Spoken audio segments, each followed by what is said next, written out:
বহুদিন পরে আবারও একটা রেসিপির ভিডিও নিয়ে আজকে চলে এসেছি। তো ফার্স্টেই দেখো কি কি আছে। পেঁয়াজ আছে, আদা রসুনের পেস্ট, এখানে রয়েছে টমেটো যেটা ভালো করে বীজগুলোকে ছাড়িয়ে নিয়েছিলাম, আর চিকেনটাকে ভালো করে ধুয়ে নিয়েছিলাম, আর কিন্তু ক্যাপসিকাম আর পেঁয়াজগুলোকে পুরো কেটে নিয়েছিলাম পাপড়ির মতন করে। তো ফার্স্টেই কড়াইতে তেল দিয়ে যে আদা রসুনগুলো ঝিরি করে কেটেছি সেগুলোকে কিন্তু সামান্য ফ্রাই করব। তারপরে যে পেঁয়াজগুলোকে পাপড়ির মতন করে কেটেছি, হাফ পেঁয়াজ নিয়ে নেব আর হাফ কিন্তু রেখে দেব। এই পেঁয়াজটাকে আদা রসুনের কুচির সঙ্গে ভালো করে একটু ফ্রাই করে নেব। ডিপ ফ্রাই করবো না, হালকা বাদামি হলেই জিনিসগুলোকে আমি তুলে নেব।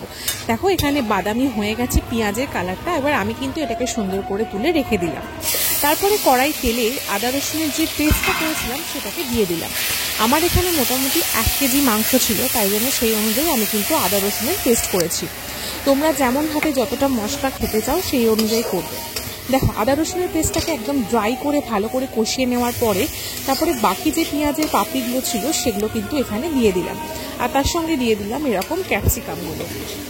তোমরা ঠিক যেমনভাবে চিলি চিকেনে পেঁয়াজ বা ক্যাপসিকামগুলোকে কাটো ঠিক তেমনি করেই কাটবে। তারপরে কিন্তু একে একে দিয়ে দিলাম মশলাগুলোকে, একটু হলুদ, একটু নুন, একটু ধনে জিরে গুঁড়ো আর কাশ্মীরি লঙ্কা দিয়ে এই যে পেঁয়াজ আর ক্যাপসিকামটাকে ভালো করে কষিয়ে নিতে হবে। এই কষানোটা কিন্তু একদম বেস্ট হওয়া যায়। তারপরে দেখো দিয়ে দিলাম হচ্ছে টমেটোটাকে, যাতে সুন্দর করে কষে আর কড়াইতে যাতে বেশি লেগে না যায়। এই মশলাটাকে কিন্তু একদম ড্রাই করে কষিয়ে নিতে লাগবে, যত সুন্দর কষাবে মাংসের স্বাদ কিন্তু তত ভালো হবে। আর তারপরে কিন্তু দিয়ে দিলাম হচ্ছে এই লঙ্কার কুচি, যেগুলোকে কিন্তু আমি একদম স্লাইস করে কেটেছিলাম, ঠিক যেমন ফ্রাইড রাইসে দেয়। দেখো মশলাটা এখানে একদম ভালো করে কষে গেছে। তারপরে কিন্তু আমি এখানে ধুয়ে রাখা চিকেনটাকে দিয়ে দেবো। চিকেনটাকে আমি আগে থেকে ধুয়ে ভালো করে জল ছড়িয়ে রেখেছিলাম। দেখো তারপরে কিন্তু ভালো করে এই মশলার সঙ্গে চিকেনটাকে সুন্দর করে ম্যারিনেট করে নিতে লাগবে। আমি এক হাতে ফোন ধরেছিলাম বলে করতে পারছিলাম না, তাই ফোনটাকে সাইডে রেখে ভালো করে কষিয়ে নিয়ে তোমাদেরকে দেখালাম। তারপরে কিন্তু এরকম একটা টাইট ঢাকনা দিয়ে ভালো করে চেপে রাখতে হবে। দেখো চিকেন থেকে কি সুন্দর জল ছাড়তে শুরু করেছে, আর চিকেনের কিন্তু একটা দুর্দান্ত অ্যারোমা আসছে। আস্তে আস্তে কিন্তু চিকেনটা হতে শুরু করেছে। চিকেনটাকে আমি ভালো করে একটু নাড়িয়ে দিয়ে তারপরে এটাকে কিন্তু আমি ঢাকা দিয়ে আরও বেশ কিছুক্ষণ রাখবো। চলো দেখা যাক। ওফ কি সুন্দর যে একটা কালার এসেছে না, তোমাদের কি বলবো। আর যেমন সুন্দর কালার তার তেমন সুন্দর স্বাদ আর গন্ধও কিন্তু। স্বাদ এই কারণে বললাম, আমি চিকেনটা কষানোর সময় সামান্য একটুখানি টেস্ট করে দেখেছিলাম যে এতে নুন হলুদ ঠিকঠাক আছে কিনা। আর দেখো তারপরে দিয়ে দিলাম কিন্তু এখানে যে পেঁয়াজটা আর আদা রসুনের কুচিটা যে ভেজে রেখে দিয়েছিলাম সেটা, আর তার সঙ্গে দিয়ে দিয়েছিলাম আরও 2টো লঙ্কা চিড়ে। তারপরে কিন্তু আমি চিকেনটাকে ভালো করে এরকমভাবে কষিয়ে নিয়েছি।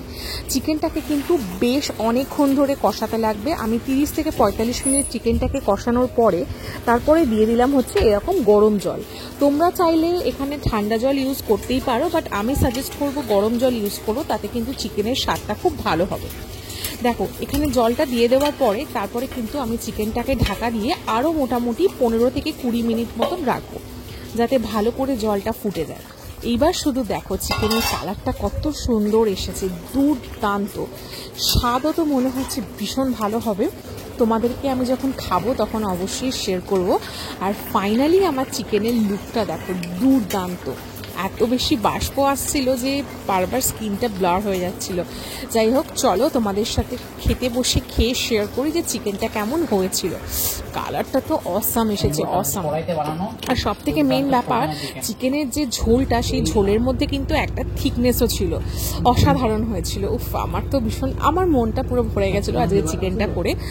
আর দেখো চিকেনটা তো খুব সুন্দর সেদ্ধ হয়েছিল, আর খেতেও কিন্তু ইয়াম হয়েছিল। তোমরা প্লিজ এটাকে একবার ট্রাই করো। এমন কিছু ইনগ্রিডিয়েন্টস লাগে না, বাড়িতে যা যা আছে তাই দিয়েই এটা খুব সহজে চটজলদি করতে পারবে, কিন্তু খেতে কিন্তু ব্যাপক হয়েছিল।